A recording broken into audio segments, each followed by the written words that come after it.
Cuando era chico me contaron la historia de La Llorona para que no saliera solo de noche. Y funcionó. Pero hace unas semanas empecé a investigar el origen real. No la versión para niños. Los registros históricos reales. Los testimonios documentados. Las variantes que desaparecieron de la historia popular. Y lo que encontré me perturbó de una manera completamente diferente. Porque resulta que La Llorona no la inventó nadie para asustar niños.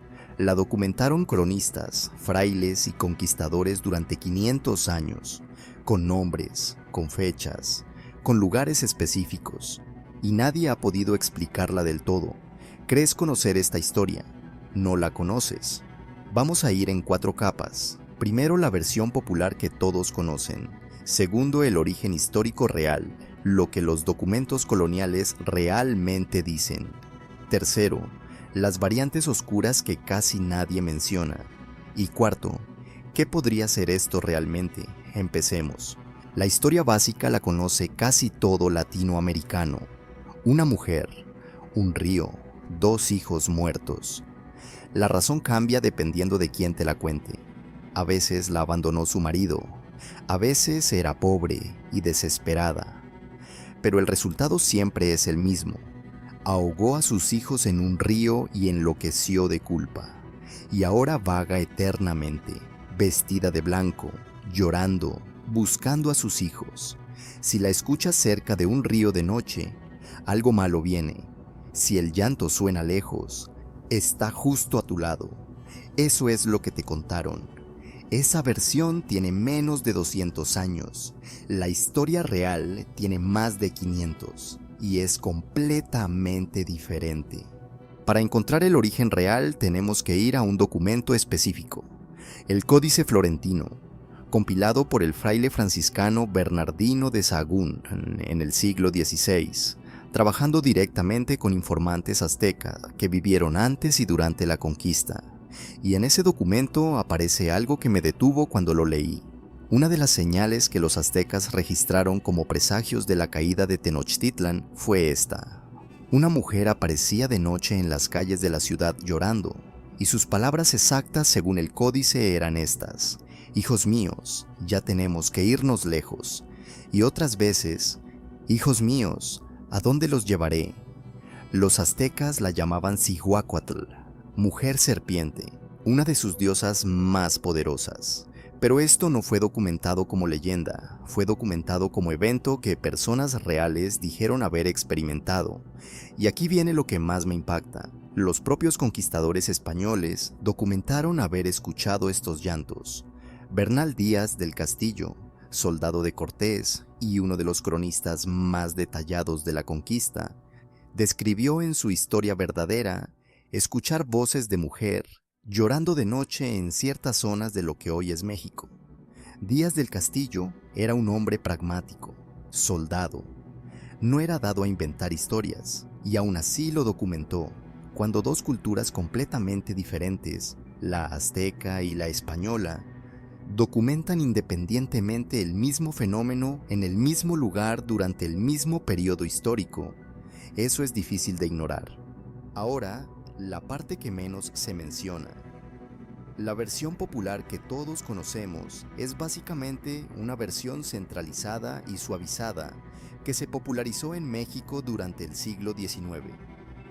Pero si vas a las comunidades rurales de Guatemala, Colombia, el sur de México, te encuentras con versiones completamente diferentes.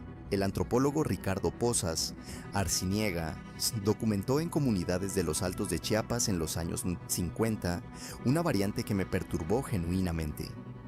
En esta versión, La Llorona no está buscando a sus hijos, ya los encontró. Lo que llora no es tristeza. Los informantes de Pozas describían el llanto con una palabra en tzótzil que él tradujo aproximadamente como el llanto de lo que ya terminó. Y el llanto en esta versión funciona diferente. No es estático, se mueve, cambia de dirección constantemente para que no puedas ubicar de dónde viene. Los informantes describían que si escuchabas el llanto y tratabas de alejarte, el sonido siempre parecía moverse para quedar frente a ti, como si algo estuviera usando el sonido para orientarte en una dirección específica. Hay algo más. En 1978, el periódico El Imparcial de Guatemala publicó reportes de una zona rural del departamento de Huehuetenango, donde varios hombres habían desaparecido en 4 meses. Todos habían salido solos de noche. Todos habían sido vistos por última vez cerca del mismo río. Los testimonios de los habitantes eran consistentes. Habían escuchado llanto de mujeres anoche. Las desapariciones nunca fueron resueltas. No te digo que la Llorona se llevó a esos hombres. Te digo que hay un patrón en estos registros que nadie ha investigado seriamente. ¿Qué es la Llorona realmente? 3 teorías. Las 3 tienen evidencia. Las 3 son incómodas. La primera es psicológica y cultural. La Llorona es la personificación del trauma colectivo de la conquista. La madre que pierde a sus hijos es Latinoamérica, perdiendo su identidad, su cultura, su gente. Esta teoría es intelectualmente sólida, pero no explica por qué aparece en los registros aztecas antes de que llegara ningún conquistador.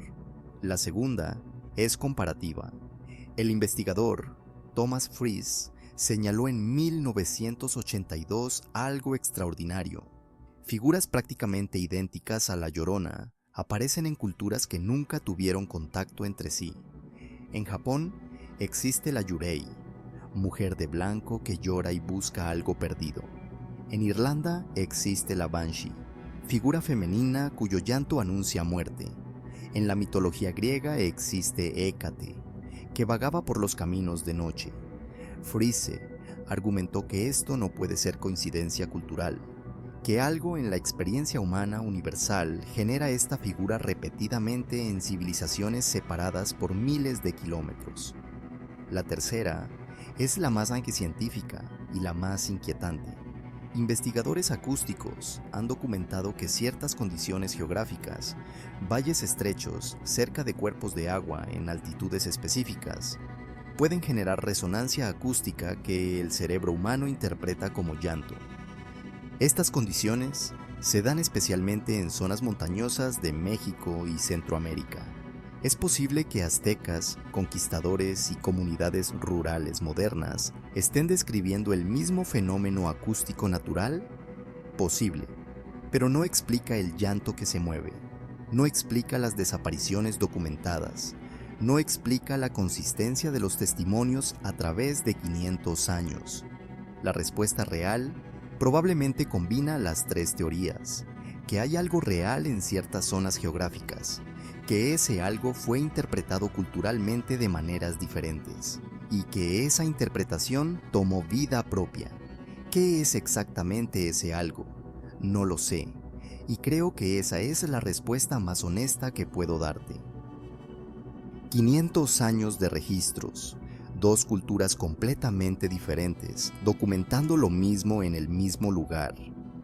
Variantes regionales con patrones que nadie ha investigado seriamente y desapariciones sin resolver asociadas a testimonios consistentes.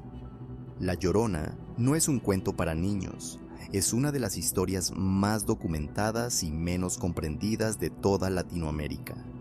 En el próximo video vamos con el chupacabras y te prometo que la historia real es todavía más perturbadora que esta. Soy Fenómeno X. El mundo tiene más preguntas que respuestas.